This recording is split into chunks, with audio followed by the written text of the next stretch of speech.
Bonjour à vous toutes et à vous tous. Pour ceux qui ne me connaissent pas encore, je m'appelle Valentin Malbert et je suis voyant. Avant de commencer ma nouvelle vidéo, je souhaitais vous remercier d'avoir participé à mon premier live. Effectivement, c'était le grand baptême du feu, pour moi, premier live, et tous les commentaires que j'ai pu avoir en retour sont plus que positifs, notamment sur les questions auxquelles j'ai pu répondre, où j'ai vu juste... pour tout le monde en fait. Et je tiens évidemment à m'excuser auprès des personnes pour lesquelles j'ai pas pu évidemment répondre aux questions. Alors pour ce, je vais organiser un deuxième live et je répondrai en priorité aux personnes qui n'ont pas eu leur réponse en fait vendredi soir. Donc ma nouvelle session aujourd'hui concerne un sujet important que moi je trouve important, ça concerne l'association Génération Identitaire. Je vais vous dire pourquoi tout de suite. Bon, là, on est dans une dynamique où l'État va essayer de prononcer une dissolution de ce mouvement, qui appartient à la branche d'extrême droite. Mais je vais vous en parler puisque moi, j'ai d'autres informations qui me sont transmises et qui tendent à montrer qu'effectivement, nous sommes dans un mouvement qui se met en place, pas que sur Génération Identitaire, mais c'est un courant qui va prendre beaucoup d'ampleur avec d'autres groupuscules dans un premier temps qui vont se mettre en place. Et nous allons passer sur un chemin en fait où on va dire que c'est une seconde branche du RN. Je le considère comme ça. C'est un nouveau mouvement en fait en parallèle du Rassemblement national qui se met en place et ce que je ressens dans l'avenir pour cette année, l'année prochaine, ce sont des mouvements qui vont prendre beaucoup d'ampleur. Donc ça c'est mon premier sujet. Et mon deuxième sujet, on va parler de André de Bias qui essaye de s'imposer, de se revendiquer comme étant le grand monarque que beaucoup de prophéties ont annoncé, notamment enfin, une connexion avec la Bible. Et puis donc j'ai vu son interview que un internaute m'a envoyé et que je remercie, qui s'appelle Lulu le Nantais. Donc je remercie, j'ai regardé avec beaucoup d'attention. Donc ça va mériter une vidéo à part, mais je vais amorcer le sujet quand même on fera une coupe sur André de Bias. Donc pour l'instant, je me lance sur Génération Identitaire et voir de façon générale que ce groupe, les conséquences que vont engendrer en fait la création de ce mouvement. Parce que pour moi, il y a autre chose derrière de très important. Et comment dirais-je qu'il faudra compter sur ces mouvements-là à l'avenir, dans l'avenir politique et dans le paysage français, au niveau associatif. Donc je me concentre et je pense à ces groupuscules. Alors la coupe, le retard, le bonheur, donc je ne me prononce pas pour l'instant. Alors, hop, j'essaye de placer mes cartes, on se lance. 3, 4, 5. Hop, je serre un peu le jeu. Ça c'est la partie pas rigolote. Voilà, donc on se lance. Donc, ce que je peux vous dire déjà, c'est que cet été, printemps-été, ce groupuscule, cette association va beaucoup faire parler d'elle, en fait. Je vois qui est à la tête, enfin, je ne connais pas les personnes qui sont à la tête de ce mouvement, je n'ai pas les noms, en fait, en mémoire, mais je vois que leurs présidents vont faire oui, effectivement, une action coup de poing. Il y a la table, donc on va se rendre quelque part et il y a une action démonstratrice très coup de poing en fait, qui malheureusement aura des conséquences assez néfastes pour l'environnement. Ce sera très mal perçu, j'ai le despotisme et j'ai la maladie qui sort. Donc je pense... Ah, effectivement. Donc voilà, en seconde lecture, on a le président ici, ou probablement le ministre de la Justice, vous voyez, l'association qui sort sous l'égide de l'Union avec le procès, donc la rupture. Et visiblement, il sera tenté de dissoudre cette association, mais ça va prendre un temps assez considérable. Ça se fait en 2 voire 3 temps. Et visiblement, pour cet été, s'il y a une dissolution, j'ai quand même le sentiment qu'il y aura une une nouvelle création. Il y aura une nouvelle création ce sera un autre nom, ce sera sous une autre égide ou une autre appellation. Mais on va vers quelque chose de... S'il y a des solutions, dissolution, pardon, qui est annoncée ici avec le président Premier ministre, qui se fait en 2 temps, si elle se fait, il y aura quand même, il y a une suite. Donc c'est reculer pour mieux sauter. Dissoudre ce groupe, ça n'empêche absolument pas les idées ou le but même de ce groupe de se reformer. Et il y aura une reformation s'il y a dissolution. Visiblement, il y a quand même un procès, ça passe au tribunal, il se passe des choses, mais c'est comme si la justice, elle observait un long silence avant de rendre une décision. Et il y aurait, après cette décision, je pense qu'il y aurait un recours. Voilà ce que je perçois et ce que j'entends en fait. Après, si je ne me trompe pas, il y a naissance de quelque chose sur ce plan crépuscule. En fait, il y a une naissance avec toujours dans cet esprit de souveraineté française, hein, c'est ce que j'entends, et dans cet esprit de défense des droits du français. Donc, vous voyez ici, une deuxième convocation au tribunal, j'ai l'avocat, j'ai la table du tribunal, on discute. Hop. Et vous voyez, il y a comme si, je ne sais pas si c'est un homme qui est à la tête de ce parti, de ce mouvement, en fait, c'est comme si, vous voyez, j'ai le trafic à côté, j'ai la fidélité et la corde qui indiquent qu'on garde toujours la même ligne de conduite par rapport à l'idée principale de génération identitaire, on garde toujours cette ligne, en fait, de conduite. Le responsable ou le président, il reste dans la même idée, et je vois quand même avec le trafic, on est sur une forme de modification, de nouvelles modifications par rapport au parti en lui-même, par rapport à ce mouvement. Donc je pense qu'il y aura une ramification qui sera... Ah oui, effectivement. Oui, en fait, voilà, il y aura quand même une dissolution, à mon avis, qui sera prononcée. Pas tout de suite, puisque ça se fait en 2 étapes, avec une forme d'appel, une forme voilà, on réfute la décision. Et tout de suite à côté, vous voyez, j'ai la longue vue, qui nous indique que le président ici va recréer en fait ce même mouvement avec une autre appellation ou une branche dissidente en fait de ce mouvement. Ça c'est évident. Ça soulève quand même dans l'entourage politique beaucoup d'interrogations sur la gauche, sur l'extrême gauche et toutes les partis minoritaires en fait. Hein. Tous les partis minoritaires, identitaires minoritaires en fait. Hein. Hop. Effectivement. C'est la carte du destin qui sort, voilà, ici. On a ce président de génération identitaire qui est là, qui est, comment dirais-je, il y a une condamnation probablement avec du sursis, quelque chose comme ça. Si l'argent sort, c'est financier, condamnation financière, mais là, la prison qui a dit quand même, il y a un casier judiciaire qui s'ouvre par rapport à ce procès, en fait. Hein. Ah, effectivement. Donc c'est comme si l'appellation, le nom était changé. Ça se reforme quand même. Donc je vois toujours ces responsables. Ils sont 2, un homme, une femme, visiblement, qui repartent dans cette dynamique avec la carte des oiseaux qui indique effectivement nouveau départ, donc nouvelle association. Donc, pour moi, il y aura quand même une dissolution qui se fera en 2 temps, avec une histoire d'appel, une condamnation et une reformation du mouvement sans aucun souci.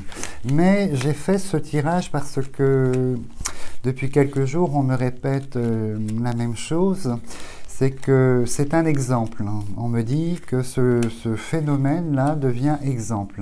Donc exemple pour différentes... ben voilà, c'est une condamnation essentiellement financière qui aura de l'amende par rapport à ce crépuscule.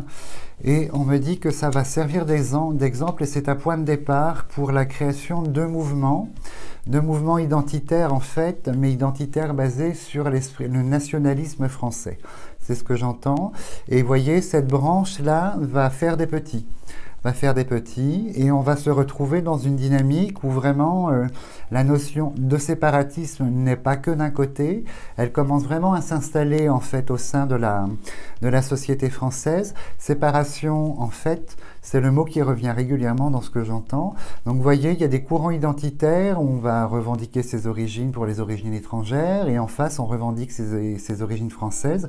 Mais ça commence à devenir, ça va commencer à prendre une dynamique en fait très très vindicative, avec une forme d'agressivité qui va vraiment aller crescendo. Et c'est ce que je pressentais, c'est ce que je redoutais en fait. Hein.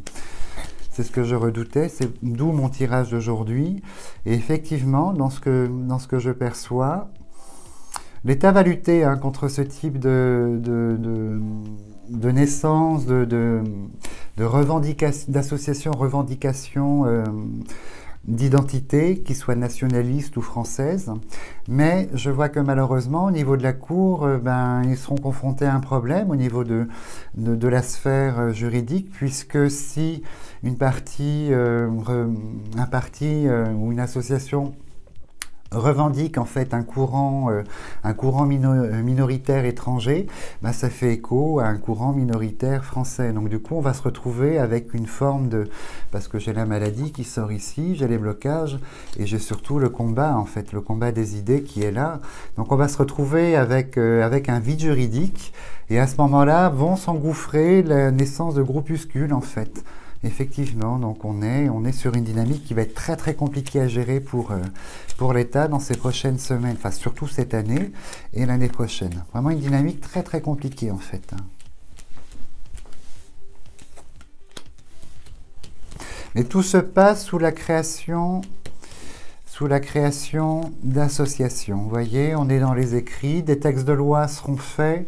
Je vois M. Darmanin qui sort ici, dans l'incertitude et un peu dans un trouble, voilà, il ne sait pas que penser, comment agir, puisque le droit ne lui donne pas les moyens d'interférer vraiment concrètement et réellement par rapport à ces créations de groupuscules en fait identitaires. Et je vois M. Darmanin qui est là, qui va tenter de proposer prochainement au Sénat pas un texte, mais différents textes de loi concernant justement les revendications identitaires de toutes sortes que ce soit, de toute origine. Il sera confronté malheureusement à la partie adverse, un politique qui va nettement, la gauche en l'occurrence, qui va nettement s'opposer. Et ce sera une erreur de la part de ce parti en fait. Ce sera vraiment une très très grosse erreur. Parce que j'entends que ça va engendrer, j'ai les ennemis, la stérilité qui sort à côté, et ça va engendrer des quiproquos assez malsains, malheureusement. Hop, hop. Donc, alors, je regarde la couronne en dernier qui symbolise que toutes les créations identitaires vont affluer et commencer à prendre de plus en plus de proportions avec des regroupements. Donc tout ce qui est, et puis on sera vraiment dans deux secteurs bien différents, les pro-immigration, les pro-mixité et les contre-immigration et la contre-mixité en fait. On est vraiment, et puis le milieu est assez scindé, c'est comme si les prochains mois, la population française va devoir prendre position pour l'un ou pour l'autre, et pour l'autre en fait, ou pour l'autre, pardon. Et on n'a pas cette ligne de conduite qui pourrait tempérer un peu les choses. On est vraiment sur presque une fracture. Et vous voyez, j'ai la chauve-souris à côté de la nativité. On est sur la perte et on est sur la naissance. Donc dès que les associations vont se créer, qu'elles feront parler d'elles, texte de loi, procès, dissolution. Mais vous voyez, il y a des petits qui naissent un petit peu partout et voilà, et à un moment donné, de toute façon, ça va devenir un mouvement qui va prendre une ampleur, moi ce que je perçois sur l'avenir, l'ampleur identitaire, la revendication identitaire va prendre une ampleur assez catastrophique en fait, parce qu'on devra vraiment presque avoir l'obligation d'adhérer à l'un ou à l'autre en fait. On ne pourra pas rester entre les deux avec des idées larges, où on sera obligé, la notion d'obligation d'adhérer, malheureusement. Donc ça n'est pas une bonne nouvelle. Donc moi, je ne porte pas d'opinion sur le sujet. Je vous transmets ce que je perçois à ce niveau-là. Donc à surveiller. Et le deuxième thème que je vais aborder, donc qui revient beaucoup sur Internet, qui fait le buzz, on me l'a fait remarquer, c'est cette personne, André de Bias, qui serait, donc qui raconte une histoire de vision, d'apparition, et puis on serait venu à lui, et puis des saints lui auraient parlé, le désignant comme étant le futur grand monarque français. Bon, moi je n'ai pas d'opinion, enfin si j'ai des opinions mais je les garde pour moi, je vais juste faire une coupe sur lui pour amorcer le sujet de la prochaine vidéo. Donc je vous mets l'eau à la bouche en fait. C'est un petit peu ça. Donc à voir, je vais rester objectif. Donc quand on écoute son interview, on adhère ou on n'adhère pas, mais je vais rester objectif par rapport à ça. Donc qui est André de Bias?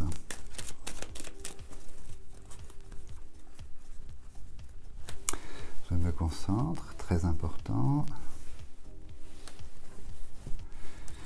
Il fera parler de lui prochainement. Son discours va prendre une autre tournure. On me dit que là, dans les prochaines semaines, printemps-été, son discours va prendre une autre tournure en fait.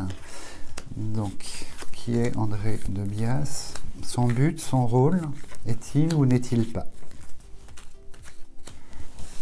Hop, je place les cartes. Je fais toujours mes tirages en direct parce que souvent je vous annonce que telle carte va sortir à tel endroit.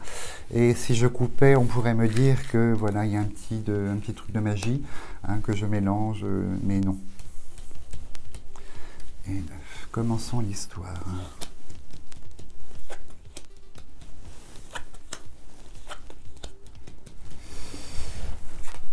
Alors,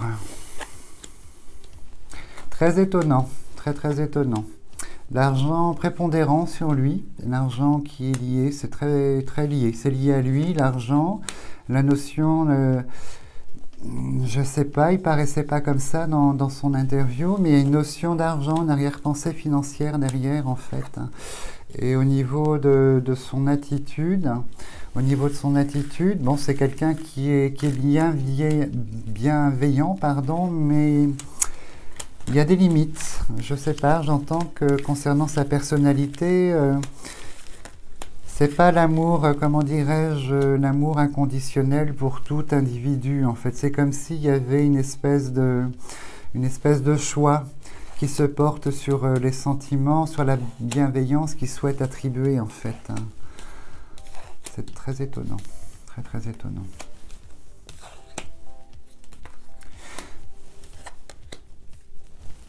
Alors,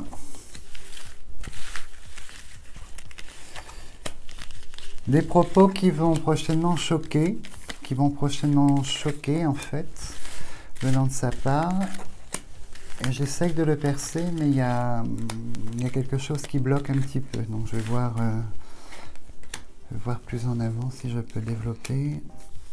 Une interview qui sera faite prochainement, les médias, qui sera publique, à large public en fait, où on va pointer des choses sur son passé. On parle de passé, il y a des choses qui ne sont pas très claires au niveau de son passé, qui a un attrait à l'argent, au bien immobilier, vous voyez, qui est très matériel, donc ça me surprend. Et je vois, c'est une femme journaliste. La journaliste va pointer certaines choses et ça le plonge un peu dans le désarroi. Vous voyez, il sort ici, j'ai la perte sur lui, j'ai la prison. Enfin, la prison qui symbolise qu'il va se retrancher. Il n'y a pas de réponse vraiment spirituelle à apporter à ce que la journaliste va pointer, ce qui va être découvert en fait par rapport à son passé, et ça va attaquer quand même sa crédibilité en fait. Hein. Et vous voyez normalement, attends, je vais finir ma ligne d'abord. Ça concernerait des déclarations, beaucoup de déclarations qu'il aurait faites, des choses qui ont été un petit peu cachées, qui a une relation avec la sphère de possession, l'argent, l'immobilier, avec quelque chose comme ça en fait. Mais on va beaucoup parler de lui, beaucoup. Il va rencontrer quand même un certain succès. En revanche, sur le plan politique, pas du tout. On m'a posé la question à plusieurs reprises. Pour moi, au niveau énarque, bon, je ferai quelque chose de plus poussé sur la prochaine vidéo, mais je ne vois pas son entrée en politique pour 2022. Bien au contraire, puisqu'il y a un boulet, il y a une valise pleine de choses un peu cachées qui traînent, et ça se sera mis au grand jour. Donc du coup, au niveau crédibilité, je sens quand même qu'elle est attaquée en fait. Au niveau crédibilité, je sens qu'elle est attaquée. Et il me semble, j'entends derrière qu'on me dit que c'est justifié. Quelque chose va ressortir, en fait, qui est justifié. Le feu. Les révélations viendraient aussi de sa compagne. Je ne sais pas s'il est en couple, mais sa compagne et des enfants. la famille, son entourage familial va parler, et pas en bien, pas du tout en bien en fait concernant ce monsieur. C'est comme si, en fait, voilà le point noir pour lui qui approche, hein, je porte pas de jugement. La famille, les enfants vont parler de lui dans des termes assez négatifs et vont révéler des choses. Donc à voir, surtout sa femme, surtout sa compagne. Et il y a une connotation directe avec la possession, avec... donc voilà, j'en dirai pas plus pour l'instant. Et je le vois quand même essayer de créer un mouvement, là, pour cette année. Il a, comment dirais-je, il a de grands espoirs, en fait, au niveau présidentiel et au niveau renommée, réputation présidentielle. Et je le vois créer un mouvement cette année, essayer de rallier les gens. Donc il va devenir très public et très visuel, en fait. Essayer de rallier les gens à sa cause, dans sa démarche, en fait. Donc vous voyez, en termes de grand énarque, après, il y a des redites. Je trouve qu'il y a des récupérations de grandes prophéties qui ont été faites par le passé, hein, par des grands prophètes tels que Nostradamus, et je trouve qu'il y a des récupérations dans son discours, hein, des choses qui ont déjà été écrites il y a très très longtemps, donc c'est un petit peu ambigu. Je pense qu'on va pointer aussi ce problème-là pour lui. Donc je recouvre la ligne. Donc j'amorce le thème, hein, de la prochaine vidéo de cette semaine. Il y a l'arrivée d'un représentant du peuple français qui sera élu, ça c'est évident, unanimement, avec un succès assez fulgurant. À voir qui ça peut être. Vous voyez la famille qui ressort encore sur lui, en fait. Il y a des déclarations de son entourage familial qui vont poser problème. Il s'est passé des choses, donc à voir. Des choses qui ont été cachées, qui seront révélées en fait, et notamment par cette journaliste. Je ne sais pas, on peut tout imaginer qu'elle interviewe la famille ou qu'elle évente de certaines choses, cette femme journaliste en fait, prochainement. Donc ça va éclater au grand jour en fait. Hein.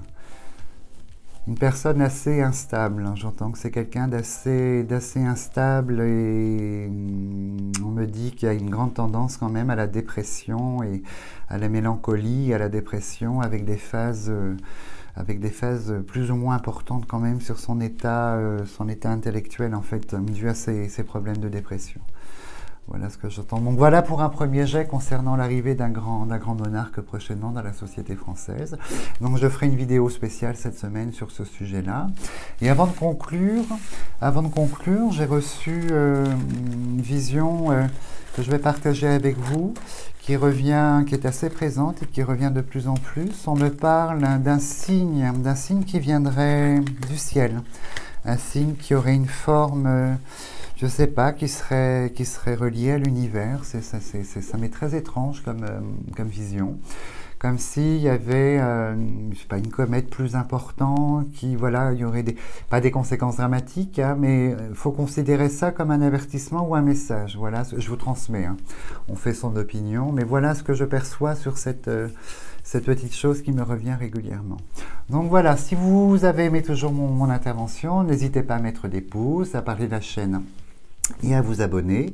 Et moi, je vous dis à bientôt, plus tard dans la semaine. Merci beaucoup, à bientôt.